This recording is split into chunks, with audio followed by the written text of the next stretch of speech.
முதலாவது பாடம், எம் வாழ்வை மாற்றக்கூடிய முதலாவது காரியம், அல்லாஹ் சோதிப்பான். இதை உணர்ந்தே ஆக வேண்டும். அல்லதி خلقல் மௌத வல் ஹயாத லியப்லுவக்கும் அய்யுக்கும் அஹ்ஸனு அமலா. அல்லாஹ் வாழ்வையும் மரணத்தையும் படைத்ததன் நோக்கமே உங்களை சோதிப்பதற்காகத்தான். சோதனையிலிருந்து யாரும் விதிவிலக்காக மாட்டார்கள். பாவிகள் மட்டும்தான் இந்த உலகத்தில் சோதிக்கப்படுவார்கள் என்றால் நபிமார்கள் ஏன் சோதிக்கப்பட்டார்கள்? அல்லாஹ்வுடைய தூதர் சொன்னார்கள், இந்த பூமியிலேயே அதிகமாக சோதிக்கப்பட்டவர்கள் நபிமார்கள் தான் என்று. அல்லாஹ் சோதிப்பான். சோதனைக்காகத்தான் இந்த உலகம். சோதனைகள் இரண்டு உண்டு. ஒன்று அல்லாஹ் கொடுத்து சோதிப்பான், இன்னொன்று அல்லாஹ் எடுத்து சோதிப்பான். அல்லாஹ்வுடைய விதியை பொறுத்தவரை கொடுப்பதும் சோதனைதான், எடுப்பதும் சோதனைதான். சொல்லுங்கள், அல்லாஹ்வுடைய விதியை பொறுத்தவரை கொடுப்பதும் சோதனைதான், எடுப்பதும் சோதனைதான். ஆழமாக உள்ளத்தில் பதிய வைக்க வேண்டும். அல்லாஹ் கொடுக்கின்ற செல்வம் சோதனை, அல்லாஹ் கொடுக்கின்ற ஏழ்மை அதுவும் சோதனை, அல்லாஹ் கொடுக்கின்ற கண்ணியம் அதுவும் சோதனை, அல்லாஹ் கொடுக்கின்ற இழிவு அதுவும் சோதனை, அல்லாஹ் கொடுக்கின்ற சுகம் அதுவும் சோதனை, அல்லாஹ் கொடுக்கின்ற நோய் அதுவும் சோதனை. இப்படி அல்லாஹ் உலகத்தில் எதை கொடுத்தாலும் எதை எடுத்தாலும் அல்லாஹ்வுடைய பார்வையில் அது சோதனை தான். வம்மல் இன்சானு இதா மப்தலாஹு ஃபஅக்ரமஹு வநஅமஹு ஃபயகூலு ரப்பி அக்ரமன். அல்லாஹ் சொல்கிறான், இந்த மனிதனை அல்லாஹ் சோதித்தால் எதை கொண்டு? கண்ணியத்தை கொண்டு, அருள்கொடைகளை கொண்டு. இந்த மனிதன் சொல்கிறான், ஃபயகூலு ரப்பி அக்ரமன், என் இறைவன் என்னை கண்ணியப்படுத்தி விட்டான் என்று. அதே நேரத்தில் அல்லாஹ் அதே மனிதனை சோதித்தால் ஃபகதர அலைஹி ரிஸ்கஹு, அவனுக்கு கொடுக்கப்பட்ட வாழ்வாதாரத்தை குறைத்து அவன் சொல்கிறான், ஃபயகூலு ரப்பி அஹானன், என் இறைவன் என்னை இழிவுபடுத்தி விட்டான் என்று. சுப்ஹானல்லாஹ். மனிதன் கேட்பதில்லை ஏன் சோதிக்கிறான் என்று. எப்போது? செல்வம் கிடைக்கும் போதோ, கண்ணியம் கிடைக்கும் போதோ, பதவி கிடைக்கும் போதோ, அல்லாஹ் அருட்கொடைகளை கொடுக்கும் போதோ அவன் கேட்க மாட்டான், ஏன் அல்லாஹ் எனக்கு இதை கொடுக்கிறான் என்று. கேட்பானா? கேட்பானா? எப்போது கேட்பான்? காசு குறைந்து விட்டால், சம்பளம் குறைந்து விட்டால், மருத்துவமனையில் அனுமதிக்கப்பட்டு விட்டால், உறவினர் யாராவது மரணித்து விட்டால் அவன் கேட்பான், ஏன் அல்லாஹ் எனக்கு மட்டும் இதை செய்கிறான் என்று. மனிதா, உனக்கு அல்லாஹ் கொடுத்தானே அதுவும் அதுபோல்தான், அல்லாஹ் எடுத்தானே அதுவும் அதுபோல்தான். இந்த இரண்டு நிலையிலும் நீ எப்படி நடக்கிறாய் என்பதை அல்லாஹ் பார்க்க விரும்புகிறான். கொடுக்கும் போது அல்லாஹ்விற்கு நன்றி செலுத்துகிறாயா, எடுக்கும் போதும் அல்லாஹ்விற்கு நன்றி செலுத்துகிறாயா என்று அல்லாஹ் பார்க்க விரும்புகிறான். நபி யூசுப் அலைஹிஸ்ஸலாம் அவர்களுடைய வாழ்வை கவனியுங்கள். எல்லாம் கொடுக்கப்பட்டது நபி யூசுஃபுக்கு. ஆரம்ப காலத்தில் யார் அவர்கள்? நபியுடைய மகன், நபியுடைய மகன், நபியுடைய மகன். இப்ராஹிம் அலைஹிஸ்ஸலாம் அவர்களுடைய மகன் யார்? இஸ்ஹாக். அவர்களுடைய மகன் யார்? யாக்கூப். யாக்கூபுடைய மகன் யார்? யூசுப். சுப்ஹானல்லாஹ். அல் கரீம் இப்னு கரீம் இப்னு கரீம் இப்னுல் கரீம். அல்லாஹ்வுடைய தூதர் சொல்வார்கள், கண்ணியமானவரின் மகன் கண்ணியமானவர், கண்ணியமானவரின் மகன் கண்ணியமானவர், கண்ணியமானவரின் மகன் நபி யூசுப் என்று சொல்வார். நபிமார்களின் வம்சத்தில் பிறக்கிறார். ஒரு நபியின் குழந்தையாக எவ்வளவு பெரிய அருட்கொடை!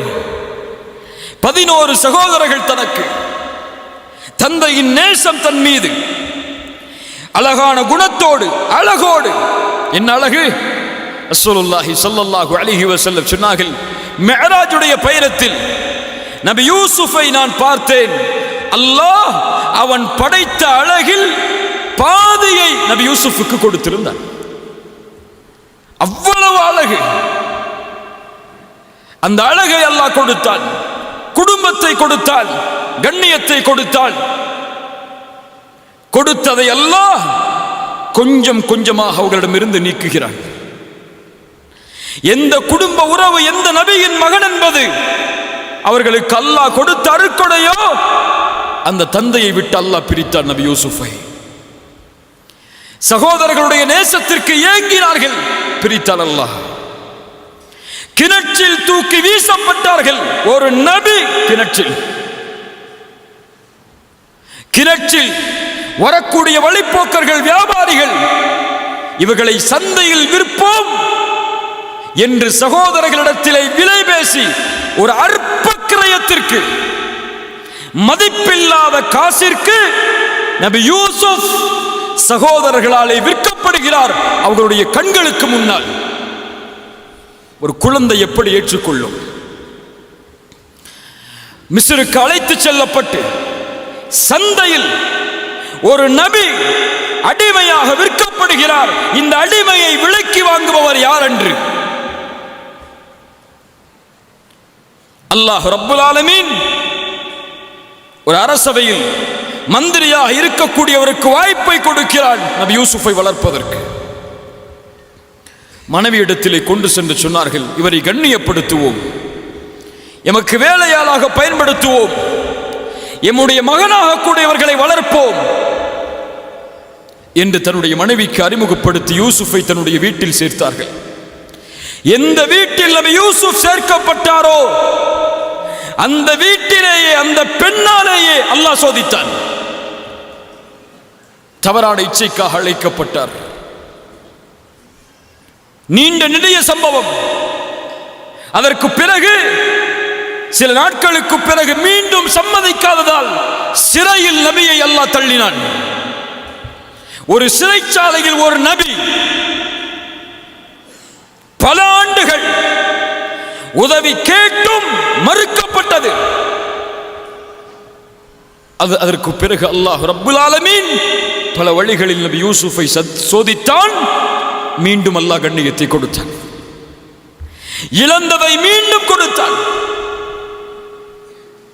அந்த அரசவையிலேயே ஒரு அமைச்சராக ஆகக்கூடிய வாய்ப்பு. எந்த சகோதரர்கள் விரட்டினார்களோ அந்த சகோதரர்களை உதவிக்காக கையேந்தி அவர்களுக்கு முன்னால் நிற்கும்படி அல்லாஹ்க்கினான். இப்படி எல்லா சோதனைகளையும் அல்லாஹ் நபி யூசுஃபுக்கு கொடுத்தான். இந்த எந்த சோதனையிலும் நபி யூசுப் அலைஹிஸ்ஸலாம் ஏன் அல்லாஹ் எனக்கு இதை செய்கிறான் என்று கேட்கவில்லை. ஏன்? இது அல்லாஹ் படைத்த உலகம், இது அவனுடைய விதியின்படி இயங்கக்கூடிய உலகம். இதில் எதை அவன் நாடுகிறானோ அதை செய்வான், எதை அவன் நாடவில்லையோ அதை செய்ய மாட்டான். அதில் ஏன் என்று கேட்கக்கூடிய உரிமை இந்த உலகத்தில் படைக்கப்பட்ட எந்த படைப்பிற்கும் கிடையாது. அதே வாழ்க்கை நபியை ஒப்பிடுங்கள். முஹம்மது ரசூலுல்லாஹ் ஸல்லல்லாஹு அலைஹி வஸல்லம் கண்ணியத்தோடு வாழ்ந்தவர்கள். மக்காவுடைய வீதிகளில் 40 ஆண்டுகளுக்கு பிறகு நபித்துவத்தை வெளிப்படுத்தியவுடன் சோதனை ஆரம்பிக்கிறது. பெற்ற கண்ணியம் இழக்கப்படுகிறது. சேர்த்து வாழ்ந்த உறவுகள் வெறுக்கிறார்கள், ஊரை விட்டு ஒதுக்கி வைக்கிறார்கள். பசியால் வறுமையால் நபி வாடுகிறார்கள்.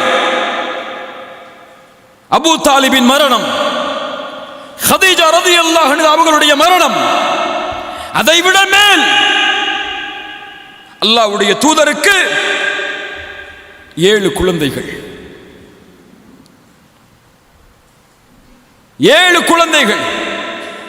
அந்த 7 குழந்தைகளில் அல்லாஹ்வுடைய தூதர் உயிரோடு வாழும் போது 6 குழந்தைகளும் மரணம். 6 குழந்தையையும் ரசூலுல்லாஹ் கபூரில் இறங்கி தன்னுடைய கரத்தால் அடக்கம் செய்திருக்கிறார். எவ்வளவு பெரிய சோதனை இது! ஒரு குழந்தையின் இழப்பை இழந்த பெற்றோரிடத்தில் சென்று கேட்டு பாருங்கள், துடித்து விடுவார்கள். இவ்வளவு சோதனை. தன்னை ஏற்றுக்கொண்ட எல்லோரும் கொடுமைப்படுத்தப்படுகிறார்கள், விரட்டப்படுகிறார்கள். சுப்ஹானல்லாஹ். சொந்த ஊரை விட்டு இன்னொரு ஊர், 10 ஆண்டுகள் போர்க்களம், எல்லாவற்றையும் இழந்து நபித்தோழர்கள் 23 ஆண்டுகளுக்கு பிறகு இழந்த கண்ணியத்தை, இழந்த வெற்றியை அல்லாஹ் மீண்டும் கொடுக்கிறார். எதை கொடுக்கிறது இந்த பாடம்? எதை கொடுக்கிறது இந்த பாடம்? அல்லாஹ் ஒருவரை சோதித்தால் உணர்ந்து கொள்ளட்டும், அல்லாஹ் அவரை தயார்படுத்துகிறான் ஒரு வெற்றியின் பாதைக்காக என்று. சோதனை வருவது வெற்றியின் அடையாளம். சோதிக்கப்படும் சமூகம் நன்மையில் நிலைத்திருந்தால் அதனுடைய கூலி இறுதியில் வெற்றி. அது பலருக்கு புரிவதில்லை. உலகில் ஏன் முஸ்லிம்கள் சோதிக்கப்படுகிறார்கள்? ஏன் உலக நாடுகளில் முஸ்லிம்கள் சிறுமைப்படுத்தப்படுகிறார்கள்? ஏன் கொல்லப்படுகிறார்கள் என்ற கேள்விகளுக்கெல்லாம் விடையை நீங்கள் தெரிய வேண்டும் என்றால் இதுவெல்லாம் வெற்றியின் பாதை. வெற்றியை நோக்கி இந்த சமூகம் செல்கிறது என்பதற்கு அடையாளம் ஹுதைபியா உடன்படிக்கையை நீங்கள் அறிந்திருக்கலாம். அத்துணை ஆண்டுகளுடைய போராட்டத்திற்கு பிறகு நபியும் 4000 தோழர்களும் உம்ராவிற்காக தான் பிறந்து வளர்ந்த அல்லாஹ்வுடைய ஊரை நோக்கி செல்கிறார்கள். தடுக்கப்படுகிறார்கள். அல்லாஹ்வுடைய இறை இல்லத்தை தரிசிப்பதற்கு ஒரு நபி தடுக்கப்படுகிறார். தடுப்பான் அல்லாஹ், ஏற்றுக்கொண்டுதான் ஆக வேண்டும். அப்போது உடன்படிக்கை தயாராகிறது. மக்காவாசிகளுக்கும் அல்லாஹ்வுடைய தூதருக்கும் எழுதப்படுகிறது. உடன்படிக்கையில் முஹம்மது ரசூலுல்லாஹ்விற்கும் மக்கா குறைஷிகளுக்கும் எழுதப்படும் உடன்படிக்கை என்று அவர் சொன்னார். மக்காவாசிகளிடமிருந்து வந்தவர் ரசூலுல்லாஹ் என்று நாங்கள் ஏற்றுக்கொண்டால் ஏன் பிரச்சனை? முஹம்மதை ரசூலுல்லாஹ் என்று நாங்கள் அங்கீகரிக்கவில்லை. இதை அழித்துவிட்டு முஹம்மது இப்னு அப்துல்லா என்று எழுதுங்கள். அப்துல்லாவின் மகன் முஹம்மது, அதுதான் எங்களுக்கு தேவை. அலி அவர்களை பார்த்து ரசூலுல்லாஹ் சொன்னார்கள், அலியை அதை அழித்து விட்டு எழுது. அலி சொன்னார்கள், ஒருபோதும் ரசூலுல்லாஹ்வை நாங்கள் அழிக்க மாட்டோம் என்று. ரசூலுல்லாஹ் கேட்டார்கள், எங்கே இருக்கிற இந்த வார்த்தை? கை காட்டப்பட்டது. அதை அல்லாஹ்வுடைய தூதர் தன்னுடைய கரத்தால் அழித்தார்கள். அதற்கு பிறகு எழுதப்பட்டது முஹம்மது இப்னு அப்துல்லா, அவர்களிடமிருந்து குறைஷிகளுக்கு எழுதப்படும் உடன்படிக்கை என்று. இந்த ஆண்டு இங்கே நுழையக்கூடாது. அடுத்த ஆண்டு நுழைவதற்கு வாய்ப்பு, அதுவும் சில நாட்கள் தான். இனிமேல் மக்காவில் இருந்து இஸ்லாமை ஏற்று வந்தால் அவர் திரும்ப அனுப்பப்பட வேண்டும். எங்களை நோக்கி ஒருவர் வந்தால் திருப்பி அனுப்பப்பட மாட்டார். எல்லாம் நடக்கிறது. உடன்படிக்கை முடிந்தவர்கள் எடுத்துச் செல்லும் போது உமர் அவர்கள் அல்லாஹ்வுடைய தூதருடைய சட்டையை பிடித்து கேட்டார்கள், யா ரசூலல்லாஹ், சத்தியத்தில் இல்லையா? ஏன் காஃபிர்களுக்கு விட்டு கொடுத்து போக வேண்டும்? இதோ வாழ், போராடுவோம். ரசூலுல்லாஹ் சொன்னார்கள், முடியாது என்னால், முடியாது என்னால். எல்லா நபித்தோழர்களும் நபியின் கட்டளையை ஏற்பதற்கு தாமதமாகிறது. ரசூலுல்லாஹ் சொன்னார்கள் அல்லாஹ்வை பார்த்து, யா அல்லாஹ், இவர்கள் எல்லோரும் என் மீது கோபித்தாலும் நீ என் மீது கோபத்தோடு இல்லை என்றால் அதை பற்றி எந்த கவலையும் எனக்கு இல்லை. சுப்ஹானல்லாஹ். உமர் அவர்கள் திரும்ப செல்லும் போது அல்லாஹ் வசனத்தை இறக்குகிறான். மக்கா மதீனாவை நோக்கி அந்த மக்காவுடைய அந்த சோதனைக்கு பிறகு இன்னா ஃபதஹ்னா லக ஃபத்ஹம் முபீனா, அல்லாஹ் தெளிவான வெற்றியை நபியே உங்களுக்கு அளிப்பான். ஹுதைபியா உடன்படிக்கையில் தாழ்வோடு திரும்பி செல்கிறார்கள். அல்லாஹ் வெற்றியின் வசனத்தை இறக்குகிறான். உமர் அவர்கள் ஓடி வந்து கேட்டார்கள், ஃபத்ஹுன் ஹுவ, அல்லாஹ்வுடைய தூதரை நடந்த உடன்படிக்கை வெற்றியா? ஆம். இந்த சோதனைக்கு அல்லாஹ் கொடுக்கக்கூடிய பரிசு அடுத்த ஆண்டு நுழைவோம் மக்காவை சொந்தமாக்குவதற்கு. உம்ராவிற்காக செல்லுகிறீர்களே, இது போதாது நபியே, இன்னும் சோதனை இருக்கிறது, அதை ஏற்றுக்கொள்ளுங்கள். அல்லாஹ் இந்த 2 ஹரமுடைய ஹலீஃபாவாக உங்களை மாற்றுவார். இதைத்தான் நபி யூசுஃபின் வரலாறும் எமக்கு பாடத்தை கொடுக்கிறது. இன்றே வெற்றி பெற வேண்டும், இன்றே சோதனை நீங்க வேண்டும், இன்றே பிரச்சனை நீங்க வேண்டும் என்று ஒருவன் நினைத்தால் நடக்காது. நபி நூஹ் தன்னோடு சில நபர்களை சேர்ப்பதற்கு ஈமானை ஏற்றுக்கொண்டவர்களாக ஆக்குவதற்கு அவர்களுக்கு தேவைப்பட்ட ஆண்டு 950 ஆண்டு காலம். நபி மூசா ஃபிரௌனுடைய சோதனையிலிருந்து தப்பிப்பதற்கு அவர்கள் எடுத்துக்கொண்ட முயற்சி, அந்த முயற்சியின் வெற்றி அவர்களுடைய மரணம் வரை நீடித்தது. இப்ராஹிம் சோதிக்கவில்லையா அல்லாஹ்வுடைய நண்பரை? அல்லாஹ் நெருப்பு குண்டத்தில் வீச வைத்து சோதித்தான். மனைவியை இன்னொரு அரசன் தீண்டக்கூடிய அளவிற்கு சோதித்தான். தன் மகனையும் தன் மனைவியையும் மக்காவில் விட்டுவிட்டு திரும்ப வாருங்கள் என்று கட்டளையிட்டான். தான் பெற்ற மகளை இப்ராஹிமே உன் கரத்தால் அறு என்று அல்லாஹ் கட்டளையிட்டான். இத்துணை சோதனைகளுக்கு பிறகுதான் அல்லாஹ் ரப்புல் ஆலமீன் இப்ராஹிமுடைய சந்ததிகளை மக்காவில் வாழ வைத்தான். நபிக்கு மக்காவின் வெற்றியை உணர்வதற்கு 23 ஆண்டு காலம் தேவைப்பட்டது. 21 அல்லது 22 ஆண்டு காலங்கள். அதுபோல்தான் கண்ணியத்துக்குரியவர்களே, இந்த 20 வயதில் சோதனையா, 24 வயதில் சோதனையா, இந்த வயதில் ஏழ்மையா, இந்த வயதில் எதை தொட்டாலும் வெற்றி இல்லையா? கவலைப்படாதே, முயற்சியில் தொடர்ந்திரு. அல்லாஹ் ரப்புல் ஆலமீன் உனக்கென்று ஒரு நியதியை வைத்திருப்பான். பொறுமையோடு அல்லாஹ்வின் மீது நம்பிக்கை கொண்டிருந்தால், பாவங்களை விட்டு விடுபட்டிருந்தால், நீ எண்ணி பார்க்காத வெற்றியை அல்லாஹ் தருவான். فإن مع العسر يسرا إن مع العسر يسرا. துன்பத்தோடு இன்பம் வரும், நமக்கு தெரியாது. துன்பத்தோடு இன்பம் வரும்.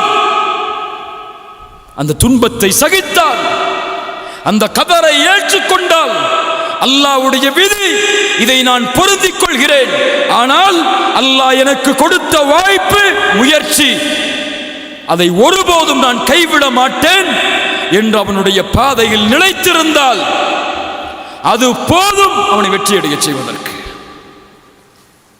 கண்ணியத்துக்குரியவர்களே, இதைத்தான் நபி யூசுப் அலைஹிஸ்ஸலாத்து வஸ்ஸலாம் அவருடைய வாழ்க்கை நமக்கு பாடமாக கொடுக்கிறது. எந்த இன்பம் வந்தாலும், எந்த துன்பம் வந்தாலும் அதை ஏற்றுக்கொண்டு பொறுமையோடு சகித்திருந்து முயற்சியை மட்டும் தொடர்ச்சியாக வைத்துக் கொண்டே இருந்தால் அதுதான் வெற்றியை அடைவதுடைய பாதையை தவிர தோல்விதான் வருகிறது. இனிமேல் நான் முன்னேறி என்ன செய்ய போகிறேன், எனக்கென்று அல்லாஹ் எதை கொடுத்தான், இனிமேல் எதை கொடுக்கப் போகிறான் என்று நம்பிக்கை இழந்து வாழ்பவர்களுக்கு இந்த பாடம் பொருந்தாது. அல்லாஹ் ரப்புல் ஆலமீன் புரியக்கூடிய வாய்ப்பை நமக்கு தருவானாக. இரண்டாவது பாடம், ஆசைகளால் சோதிக்கப்படுவது. இந்த உலகமே ஆசைதான். இன்னம துன்யா லஇபுன் வலஹு வஸீனா. உலகம் வீணானது, விளையாட்டானது, அலங்காரமானது. இந்த உலகமே சோதனைதான். ஆசைகளால் நிரப்பப்பட்டது இந்த உலகம். அதிலும் ஒரு ஆசை ஒரு மனிதனை எளிதில் வழிகெடுத்து விடும். அல்லாஹ் அதைத்தான் சொல்கிறான், زُيِّنَ لِلنَّاسِ حُبُّ الشَّهَوَاتِ. ஹுப்பு ஷஹவாத், மனிதர்களுக்கு அலங்கரித்து காட்டப்படுகிறது. ஆசைகள் விருப்பமானதாக மனிதர்களுக்கு ஆக்கப்படுகிறது. ஷஹவாத், அதை நேசம் கொள்வது, அதை விரும்புவது அவனுக்கு அழகாக காட்டப்படுகிறது என்று அல்லாஹ் உலக காரியங்களை எண்ணுவதற்கெல்லாம் முதலாவது ஆசை அல்லாஹ் கூறுகிறான், மினன் நிசா. மினன் நிசா, நிசா என்றால் யார்? யார் யார்? பெண். பெண்ணுடைய ஆசை. நம் குர்துபி ரஹிமஹுல்லாஹ் இந்த வசனத்திற்கு விளக்கம் சொல்லும் பொழுது சொன்னார்கள், ஏன் அல்லாஹ் உலக ஆசையில் பெண்ணை முதலாவதாக ஆக்குகிறான் என்றால், எது இருந்தாலும் எது இல்லை என்றாலும் ஒரு மனிதன் உலக வாழ்வில் திருப்தி அடைய மாட்டான் இந்த உறவை தன்னோடு இணைக்காதவரை. இல்லையா? அல்லாஹ்வுடைய தூதர் அதனால் தான் சொன்னார்கள், எனக்கு பிறகு உங்களை வழிகெடுப்பதற்காக எதையும் நான் விட்டு செல்லவில்லை, பெண்களை தவிர. பனி இஸ்ரவேலர்கள் அழித்ததெல்லாம் பெண்களால் தான். இல்ல மாஷா அல்லாஹ், சாலிஹான முஃமினான ஈமான் கொண்ட பெண்களை தவிர. எக்ஸெப்ஷனை போட்டுப்போம், இல்ல கோச்சுப்பாங்க. மினன் நிசா, பெண்கள் ஆண்களுக்கு ஒரு சோதனை. அல்லாஹ் நபி யூசுஃபை சோதித்தான் இதை கொண்டு. நபி யூசுஃபை சோதித்தவன் என்னையும் உங்களையும் சோதிக்க மாட்டானா? யார் பாரபட்சம் இதில்? எல்லோரையும் அல்லாஹ் சோதிப்பான் இந்த சோதனையை கொண்டு. நபி யூசுஃபை எப்படி அல்லாஹ் சோதிக்கிறான் பாருங்கள். தன்னை அரவணைத்தவர், தன்னை வளர்த்தவர், வார்த்தெடுத்தவர், அடைக்கலம் கொடுத்தவர், தன்னை தாய் என்று மகன் என்று அறிமுகப்படுத்தியவர் தன்னுடைய மனைவியிடத்திலே.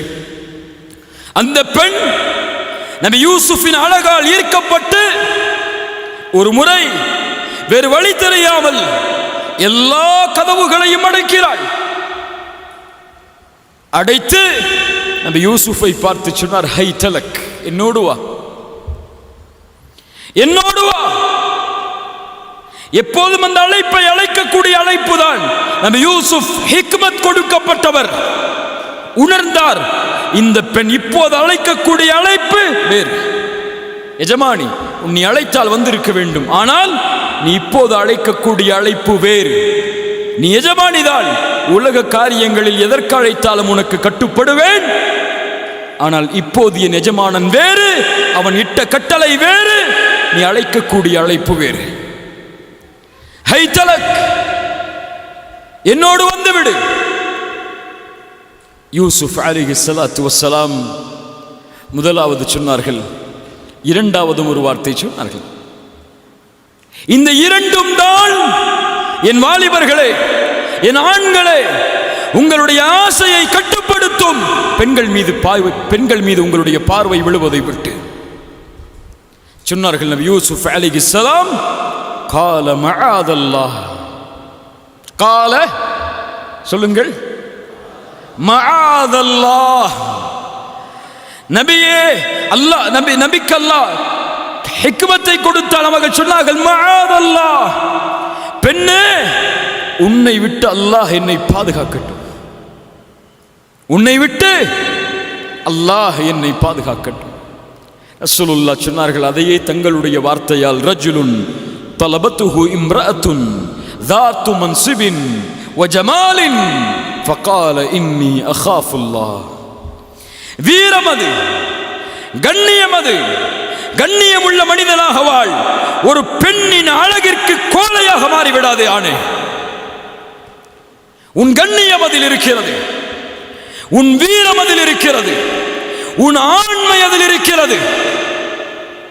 பார்க்கும் பெண்களை எல்லாம் பார்ப்பதோ, கவர்ந்திருக்கும் பெண்களிடத்தில் எல்லாம் பழகுவதோ, அவர்களிடத்தில் தன்னுடைய இச்சையை தீர்ப்பதோ அழகா, ஆண்மையா, கண்ணியமா, வீரமா?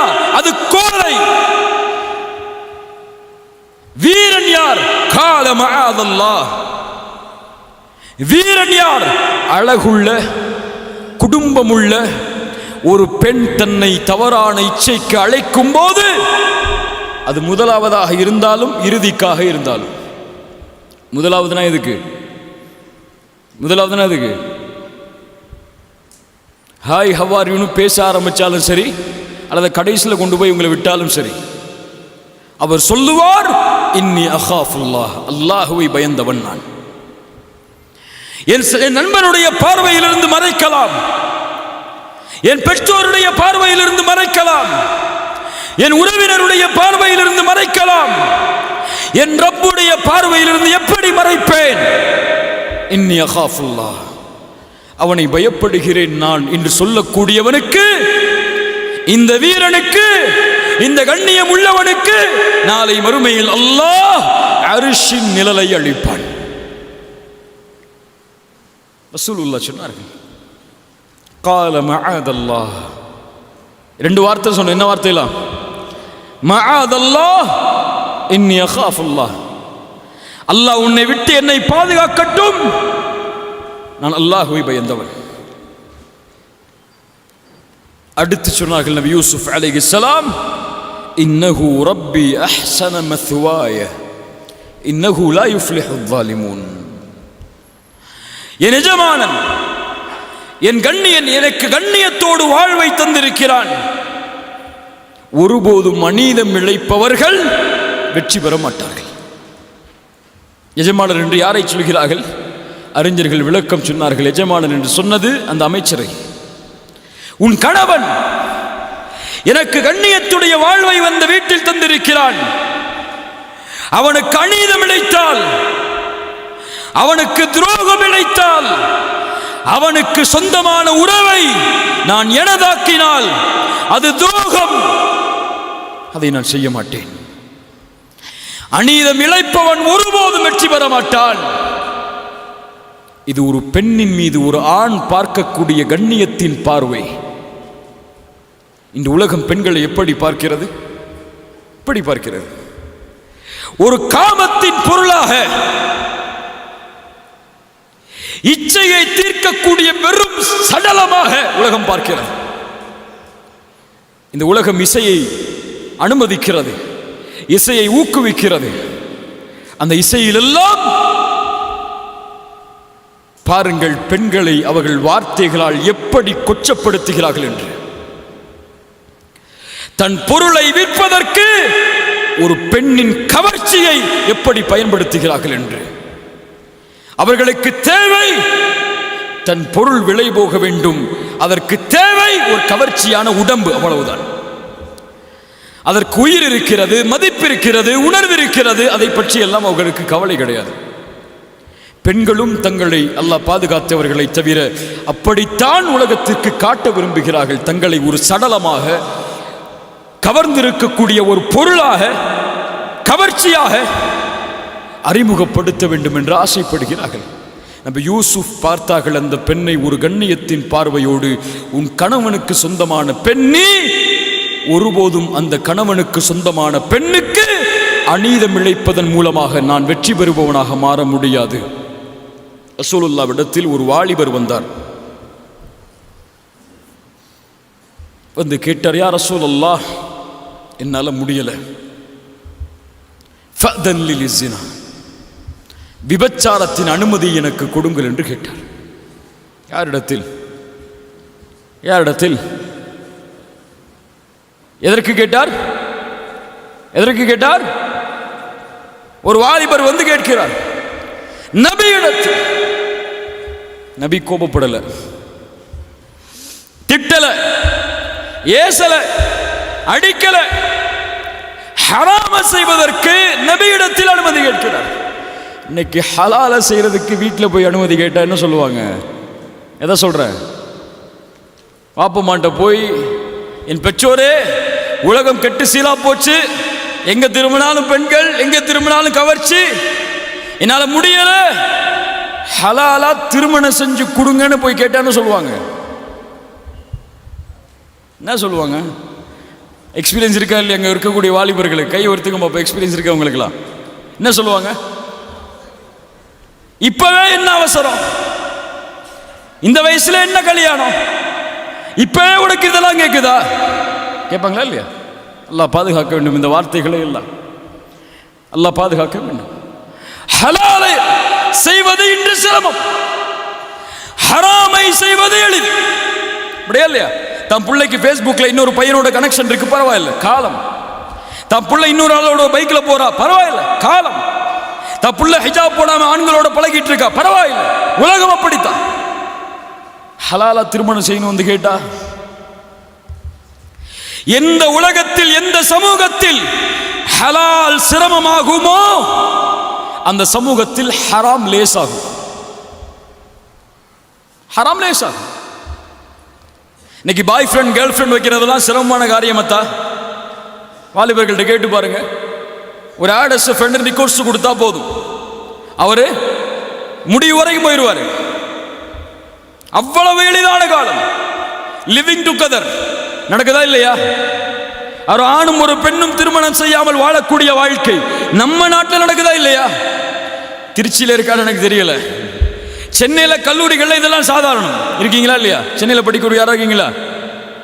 சாதாரணம். ஒரு ஆணும் ஒரு பெண்ணும் திருமண உறவில்லாமல் சேர்வது சாதாரணம். இப்ப என்ன செய்யறது? கல்யாணம் முடிக்க முடியல. ஒரு பெண்ணு மேல ஆசை இருக்கு, திருமணம் செய்யணும்னு ஆசைப்படுறோம். வீட்டில் அனுமதி இல்லை, கையில காசு இல்லை, வசதி இல்லை, செல்வம் இல்லை. ஆனா அந்த பெண்ணோட பேசணும், பழகணும். அதுக்காக ஹராமை செய்வியா? உலகத்திற்கு பயந்து ஹராமை செய்வாயா? ஒரு பெண் மீது விருப்பம் கொண்டால் அனுமதி உண்டு. ஒரு பெண்ணை திருமணம் செய்ய வேண்டும் என்று ஆசைப்பட்டால் அனுமதி உண்டு. அந்த பெற்றோர்களிடத்தில் சென்று அனுமதியை பெற்று ஹலாலான முறையில் திருமணம் செய்ய முடியும் என்றால் திருமணம் செய், எந்த வயதில் இருந்தாலும். ஆனால் ஹலாலை செய்வது சிரமமாக இருக்கிறது என்பதால் ஹராமில் துளைத்து மரணத்தின் போது ஹராமில் மூத்தாகி விடாது. மூத்தா போனா 2 நாளைக்கு பிறகு உன்னை பத்தி பேச மாட்டாங்க. ஆனா உன் பாவம் உன்னோட தான் இருக்கும். எது உனக்கு முக்கியம்? யாருடைய சட்டம் முக்கியம்? யாருடைய அனுமதி முக்கியம் என்பதை பார். அதற்காக போராடு, முயற்சி செய். ஹலாலை செய்வதற்கு எந்த எல்லை வரை சென்றாலும் தவறில்லை. ஆனால் ஹராமை செய்வதற்கு ஃபேஸ்புக்ல போய் ஒரு சின்ன கிளிக் வச்சாலும் போகாத, தவறது. யூசுப் அலைஹிஸ்ஸலாமுடைய வாழ்க்கை அதைத்தான் சொல்கிறது. நபியிடத்திலே ஒரு வாலிபர் வந்து அனுமதி கேட்கிறார் விபச்சாரத்திற்கு. ரசூலுல்லாஹ் கொஞ்சம் தலையை தாழ்த்தி கொஞ்ச நேரத்திற்கு பிறகு எழுந்து சொன்னார்கள், உன் தாயோடு செய்வதற்கு அனுமதி அளிக்கிறேன், செல்.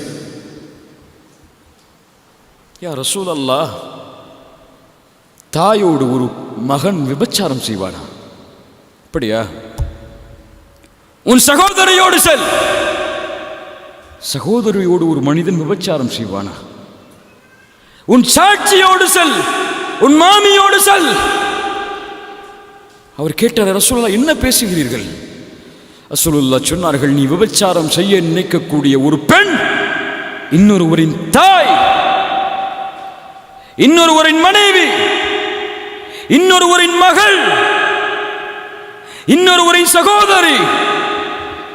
எப்படி உன் சகோதரியிடத்தில், உன் தாயிடத்தில், உன் சாட்சியிடத்தில், உன் குடும்பத்தில் பிறந்தவர்களிடத்தில் செய்து அவர்களுடைய பெற்றோர்களுக்கும் அவர்களுக்கும் அநீதம் செய்வதை நீ பயப்படுவாயோ, அதுபோல் அந்த பெண்ணும் இன்னொரு தந்தைக்கு பிறந்த குழந்தை, இன்னொரு கணவனின் மனைவி, இன்னொரு சகோதரனின் சகோதரி, அவர்களுக்கு அநீதம் செய்வதை எப்படி விரும்புவாய்?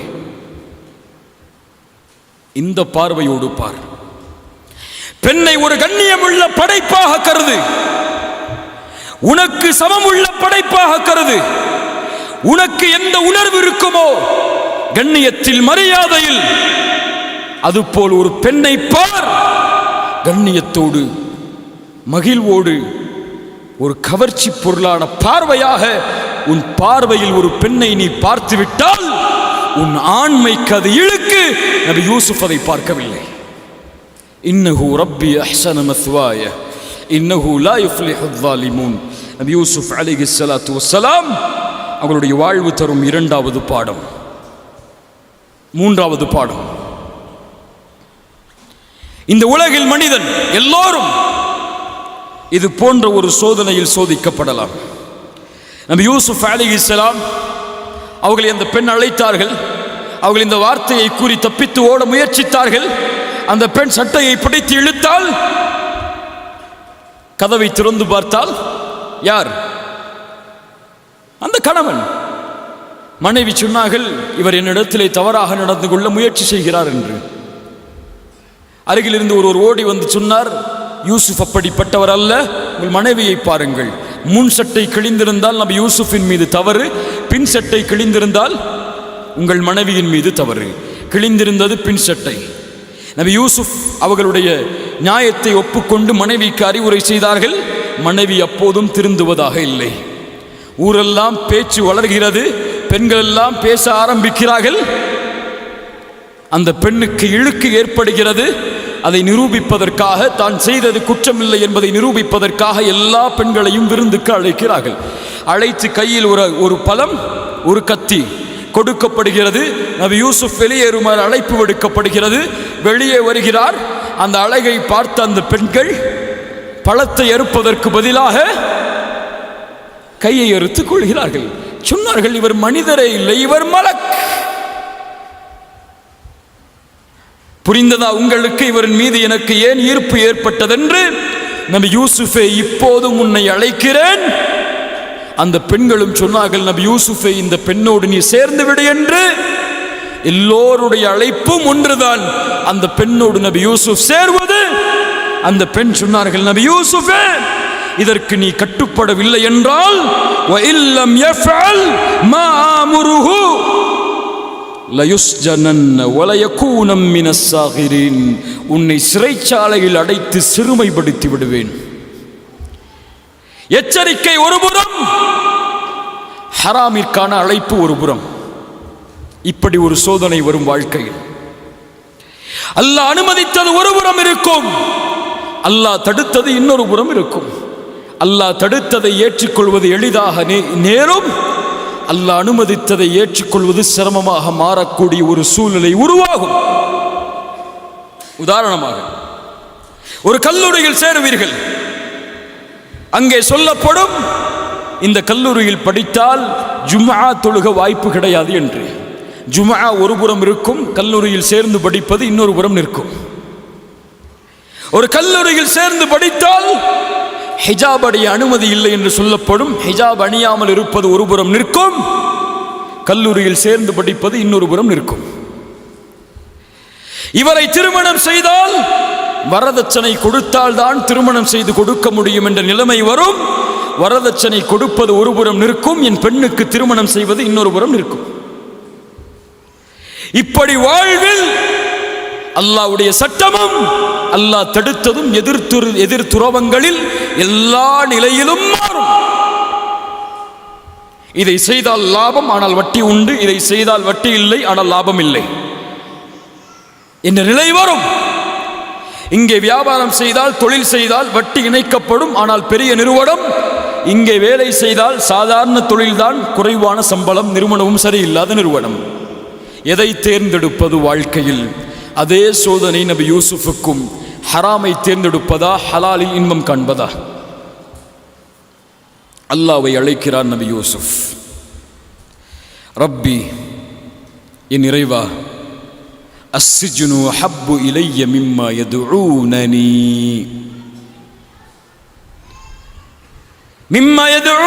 இலை.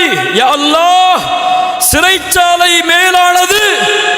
இவர்கள் அழைக்கக்கூடிய இந்த அழைப்பை விடவெல்லாம் எதை தேர்ந்தெடுத்தால் நபி யூசுப்? ஒரு பெண்ணோடு இணைவதை விட எனக்கு மேலானது ஹலாலான வாழ்க்கை. ஒரு பெண்ணோடு பேசி பழகுவதை விட எனக்கு தேவை ஹலாலான வாழ்க்கை. ஏன்? அதைத்தான் என்னை படைத்தவன் விரும்புவான். அஸ்ஸிஜ் அஹப்பு இலைய மிம்மா யதுஊனனி இலை. யா அல்லாஹ், நீ என்னை பாதுகாக்கவில்லை என்றால், நீ என்னை இந்த சூழ்ச்சியிலிருந்து தப்பிக்க விடவில்லை என்றால், நான் அறிவீனர்களில் ஒருவனாக மாறியிருப்பேன். அல்லாஹ் பதிலளித்தான். ஃபஸ்தஜாப லஹு ரப்புஹ், அவருடைய இறைவன் அந்த அழைப்பை ஏற்றுக்கொண்டான். எதை ஏற்றுக்கொண்டான்? எதை ஏற்றுக்கொண்டான்? நபியே, சிறைச்சாலை வேண்டும் என்று கேட்கிறீரே, இது உண்மையா பொய்யா? அல்லாஹ் பார்க்கணும், சோதிக்கணும். நபியே ஏற்றுக்கொண்டான். அந்த பெண் உன்னை சிறைச்சாலையில் தள்ளுவாள். நபி யூசுப், ஏற்றுக்கொள். சுப்ஹானல்லாஹ், சுப்ஹானல்லாஹ். கண்ணியத்துக்குரியவர்களை, நபி சிறைச்சாலையில் அடைக்கப்பட்டார். பல ஆண்டுகள் அந்த பெண்ணின் மூலமாக சிறைச்சாலையில் சிறுமைப்பட்டு நபி யூசுப் வாழ்ந்தார். இதே தேர்ந்தெடுப்பை நான் என் வாழ்க்கையில் தேர்ந்தெடுப்பேனா? ஜும்ஆ தொழுகையா, கல்லூரியா? தொழுகையுடைய நிறுவனமா, கல்லூரியா? தொழுகையும் கல்லூரியும் எதில் இருக்கிறதோ அது போதும். ஹிஜாபும் கல்வியும் எதில் இருக்கிறதோ அது போதும். மஹரும் பெற்றோரின் அனுமதியும் எதில் இருக்கிறதோ அது போதும். ஹராமான தொடர்பு எதில் இல்லையோ அது போதும் என்று தேர்ந்தெடுப்பை உலகத்திலே நீங்கள் தேர்ந்தெடுத்தால் உங்களுடைய முடிவு நபி யூசுஃபின் முடிவை போன்று அமையும். நீங்கள் எதிர்பார்த்ததை விடவெல்லாம் நீங்கள் இழந்த செல்வத்தை எல்லாம் உங்களுக்கு கொடுத்து விடுவான். அந்த சோதனையில் பொறுமையோடு இருந்தால். தாடியை இறக்குனாதான் அந்த கல்லூரியில் அனுமதியா? வேணாம், பொறுமையோடு இரு. தாடி இறக்குனாதான் அந்த நிறுவனத்தில் வேலையா? உலகம் சொல்லும் இந்த காலத்தில் இதுவெல்லாம் சாத்தியமா? இந்த காலத்தில் இல்லைன்னா நீ இது இல்லாம படிக்க முடியுமா? உலகம் 1000 சொல்லும், உன் பெற்றோர் 1000 சொல்வார்கள். மூத்தா போயிட்டா அவ்வளவுதான். 3 நாள் துவா செய்வாங்க, மறந்துட்டு போயிட்டே இருப்பாங்க. என் புள்ளன்னு சொல்லி வாப்பா அம்மா தூங்காம இருக்க போறது இல்லை, சாப்பிடாம இருக்க போறதும் இல்லை. நீங்க இல்லைங்கிறதுக்காக அவங்க கவலைப்பட்டு வாழ்க்கையை முடிக்க போறது இல்லை. அவரவருக்கு அவருடைய வாழ்க்கை. உன் வாழ்க்கையை வாழ வேண்டியது உன் கையில். முடிவை நீ எடு. அல்லாஹ் அனுமதி அளித்தால் தேர்ந்தெடு, அல்லாஹ் தடுத்தால் உலகமே எதிர்த்திருந்தாலும் தூக்கி எறி. இந்த உறுதி உள்ளத்திலே வந்தால் நீ எண்ணி பார்க்க முடியாத உயரத்திற்கு அல்லாஹ் உன்னை கொண்டு செல்வான். இந்த உறுதியை இழந்து விட்டால் உலகில் சிறுமைப்படுபவர்களோடு நீயும் சிறுமைப்பட்டு விடுவாய். அல்லாஹ் ரப்புல் ஆலமீன் நமக்கு உறுதியை தருவானாக. 4வது பாடம், இன்றைய சமூகத்திற்கு இன்றைய நேரத்தில் மிக முக்கியமான பாடம். நபி யூசுப் எல்லா வழிகளிலும் சோதிக்கப்பட்டார். எல்லா வழிகளிலும் அவர் சோதிக்கப்பட்டாலும் எந்த வழியிலும் அவருடைய குணம் மாறவில்லை. எது மாறவில்லை? எது மாறவில்லை? அவருடைய குணம் மாறவில்லை.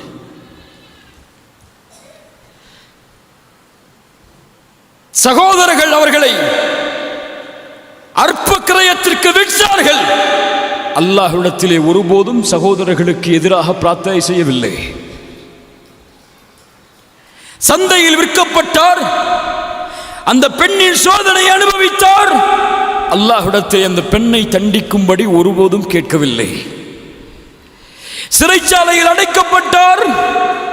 கனவுக்கு விளக்கத்திற்காக 2 பேர் வருகிறார்கள். நம்ம யூசுஃபே 2 கனவு கண்டோம், அதற்கு விளக்கத்தை சொல்லுகிறார்கள். அதை சொல்லும் பொழுது யூசுஃபை பார்த்து சொன்னார்கள், இன்னா நராக மினல் முஹ்சினீன், உன்னை நல்லவர்களில் ஒருவராக நாங்கள் பார்க்கிறோம் யூசுஃபை என்று சொன்னார்கள். சிறைச்சாலையில் சோதனையை அடைக்கப்பட்டாலும் இன்னா நராக மினல் முஹ்சினீன், உன்னை நல்லவர்களில் ஒருவனாக நாங்கள் பார்க்கிறோம். இதே வார்த்தையை இன்னொரு கூட்டமும் சொன்னது நபி யூசுஃபை பார்த்து அலைஹிஸ்ஸலாம். எங்கே தெரியுமா? அரசவையில் அமைச்சராக அமைக்கப்பட்டதற்கு பிறகு அரசன் கனவு காண்கிறான் ஒரு பொருளாதார நெருக்கடியை பற்றி. அதை யூசுப் அலைஹிஸ்ஸலாம் விளக்கம் கொடுக்கிறார்கள். அந்த பொருளாதாரத்தை நிர்வகிக்கக்கூடிய பொறுப்பை நபி யூசுஃபுக்கு கொடுத்து நீயே பார்த்துக்கொண்டு சொல்கிறார் அரசர். பக்கத்தில் ஊரில் இருக்கக்கூடியவர்கள் இந்த ஊருக்கு வந்து வறுமை வரும்போது, பஞ்சம் வரும்போது உணவை வேண்டி வந்து நிற்கிறார்கள். உணவை பிரித்து கொடுக்கக்கூடிய பொறுப்பு யாரிடத்தில் இருக்கிறது? உணவை கேட்டு வருபவர்கள் யார்? யார் யார் தன்னை விரட்டினார்களோ அவர்கள். முதல் முறை கொஞ்சதை கொடுத்து அனுப்பினார்கள். 2வது முறை அழைத்து வந்தால் சகோதரரையும் அழைத்து வா என்றார்கள். சகோதரர் திரும்ப செல்லும் போது ஒரு அரசவையில் இருக்கக்கூடிய ஒரு பொருளை மறைத்து வைத்தார்கள். சகோதரரை பிடித்து வைத்துக் கொண்டார்கள். அதற்கு பிறகு தந்தையுடைய கவலை.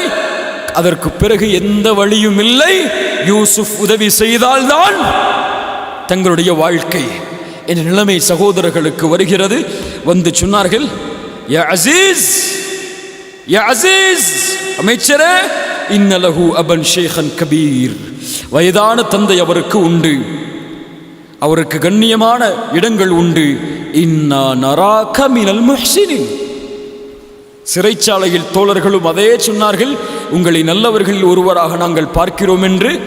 தன்னை எதிர்த்தவர்கள், தன்னை விரட்டியவர்கள் வந்து நிற்கும் போதும் அவர்களும் அதையே சொன்னார்கள், இன்னா நராக மினல் முஹ்சினீன், உங்களை நல்லவர்களில் ஒருவராகத்தான் நாங்கள் பார்க்கிறோம் என்று அதை வெளிப்படுத்தினார்கள். நபி யூசுப் சகோதரர்கள் சிரமத்தில் எதுவும் வழி இல்லை என்று வரும் பொழுது யூசுப் அலைஹிஸ்ஸலாத்து வஸ்ஸலாம் சொன்னார்கள், ஹல் அலிம்தும் மா ஃபஅல்தும் பி யூசுஃப வ அஹி, யூசுஃபுக்கும் அவருடைய சகோதரருக்கும் நீங்கள் செய்ததை அறிவீர்களா என்று கேட்ட பொழுது அவர்கள் சொன்னார்கள், காலு தல்லாஹ் காலு அஇன்னக லஅன்த யூசுப், நீங்களா யூசுப்? சகோதரர்கள் கேட்கிறார்கள், நீங்களா யூசுப்? யூசுப் சொன்னார்கள், ஆம் நான் தான் யூசுப், இவர்தான் என் சகோதரர். மன்னிப்பை வேண்டி வந்து நிற்கிறார்கள், மன்னிப்பை வேண்டி வந்து நிற்கிறார்கள். சொன்னார்கள், லா தஸ்ரீப அலைக்குமுல் யௌம் யக்ஃபிருல்லாஹு லக்கும். என்ன ஒரு குணம் பாருங்கள், என்ன ஒரு குணம் பாருங்கள். உங்கள் எல்லோரையும் நான் மன்னிக்கிறேன், உங்கள் எல்லோருடைய பாவங்களையும் அல்லாஹ் மன்னிக்கட்டும். தந்தையை பிரிந்தது, அனாதையாக மாறியது, வீட்டில் தஞ்சம் அடைக்கப்பட்டது, பெண்ணால் சோதிக்கப்பட்டது, சிறைச்சாலையில் அடைக்கப்பட்டது, இது எல்லாம் யாரால்? அவர்களால்.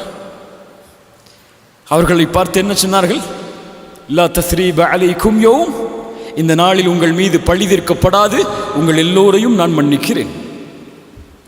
இதே வார்த்தையை இன்னொரு தூதரும் சொன்னார்கள். முஹம்மது ரசூலுல்லாஹ் ஸல்லல்லாஹு அலைஹி வஸல்லம் 13 ஆண்டு காலம் மக்காவில் சோதனை, 8 ஆண்டு காலம் தொடர்ச்சியான போர்க்களங்கள், அதற்கு பிறகு எல்லா சோதனைகளையும் சவித்து மக்காவுடைய வெற்றி. உள்ளே நுழைகிறார்கள் அனுமதியோடு, விரும்பினால் மக்காவாசிகள் எல்லோரையும் தரைமட்டமாக்கலாம். ஒருவர் சொன்னார், வந்த தோழர்களில் என்று மக்காவின் கண்ணியம் பாதுகாக்கப்படாது, எல்லோரும் பழி தீர்க்கப்படுவார்கள் என்று ரசூலுல்லாஹ் சொன்னார்கள். இன்றைய தினம் மக்காவின் கண்ணியம் பாதுகாக்கப்படும். லா தஸ்ரீப அலைக்குமுல் யௌம். நபி யூசுப் எதை சொன்னாரோ அதை இந்த முஹம்மது ரசூலும் சொல்கிறேன். யார் பாடம் படித்தது நபி யூசுஃபின் வாழ்க்கையில்? யார்? முஹம்மது ரசூலுல்லாஹ்.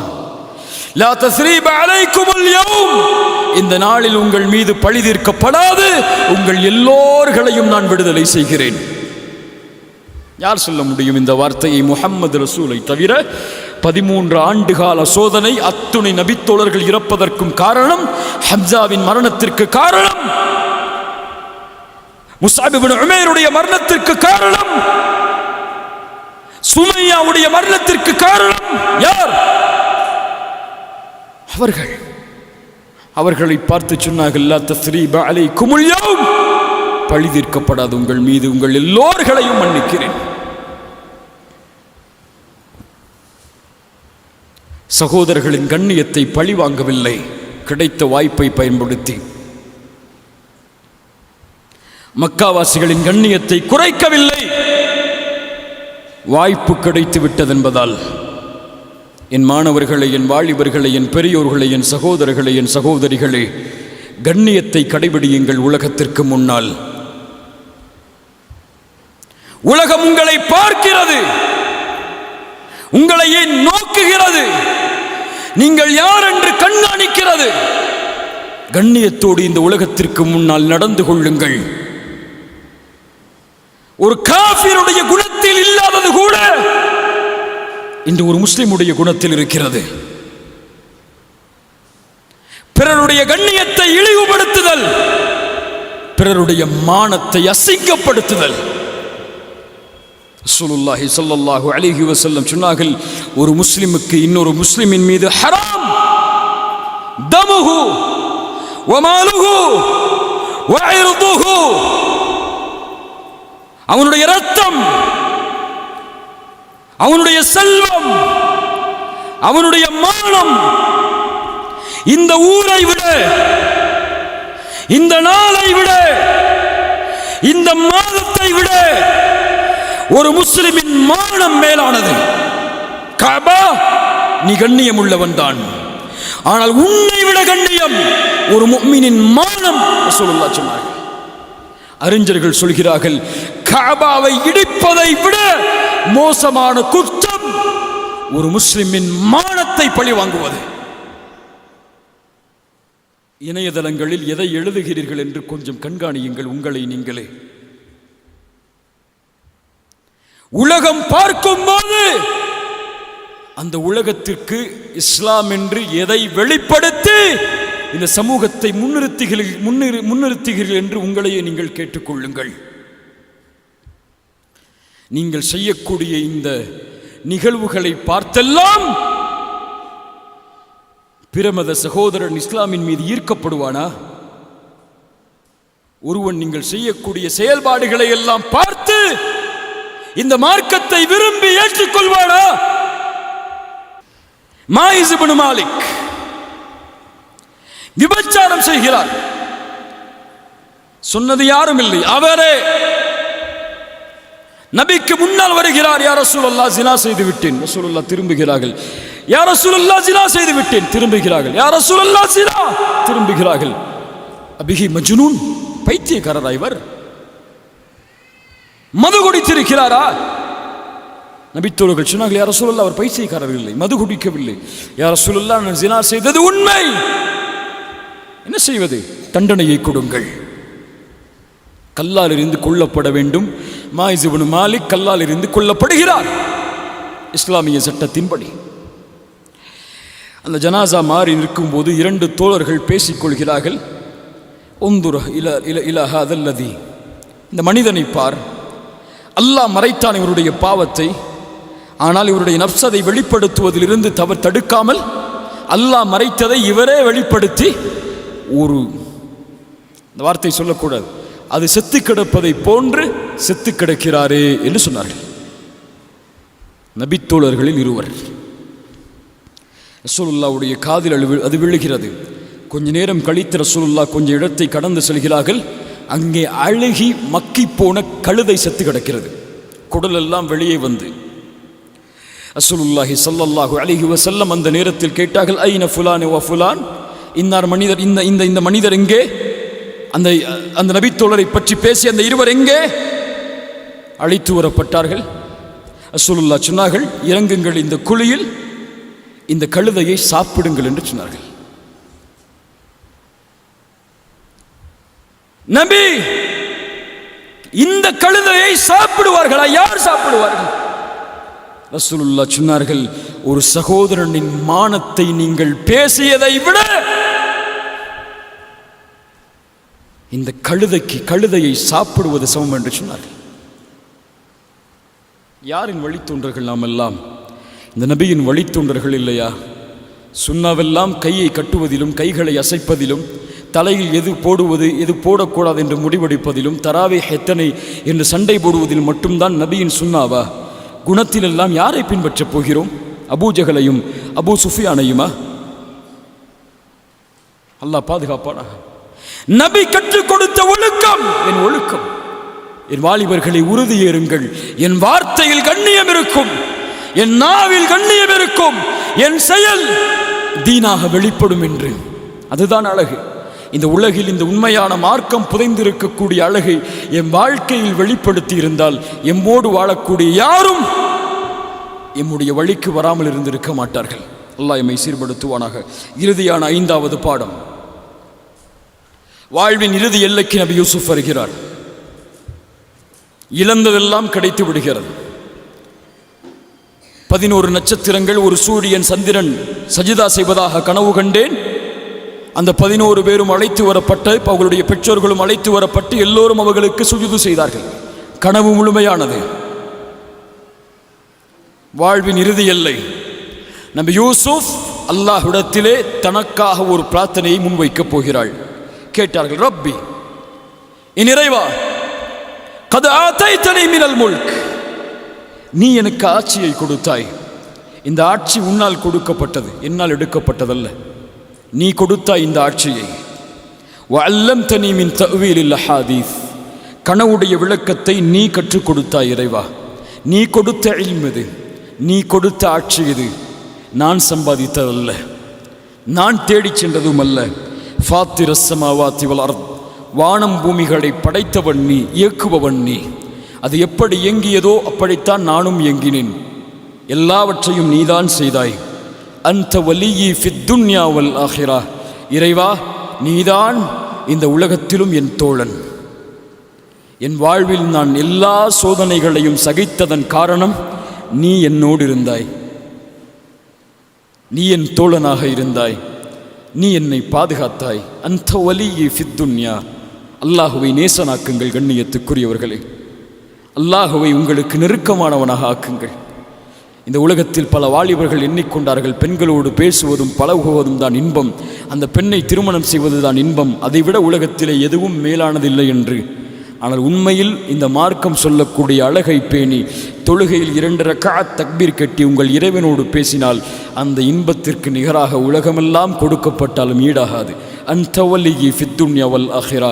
இறைவா, நீதான் இந்த உலகத்திலும் என் தோழன். நாளை மறுமை என்று வரப்போகிறது, அதில் வரக்கூடிய பிரச்சனைகளுக்கும் சிரமங்களுக்கும் நீதான் தோழன். அந்த வலியி ஃபித்துன்யா வல் ஆஹிரா. உன்னிடத்தில் நான் கேட்பதெல்லாம் 2 தான். என் வாழ்வின் வெற்றிக்கு நான் தேட வேண்டியது இதுதான். தவஃபனி முஸ்லிமா வ அல்ஹிக்னி பிஸ்ஸாலிஹீன். இறைவா, நான் மரணிக்கும் போது என்னை முஸ்லிமாக மரணமாக்க செய்துவிடு. நல்ல மனிதர்களோடு என்னை கொண்டு போய் சேர்த்து விடையா அல்லாஹ். சுப்ஹானல்லாஹ்.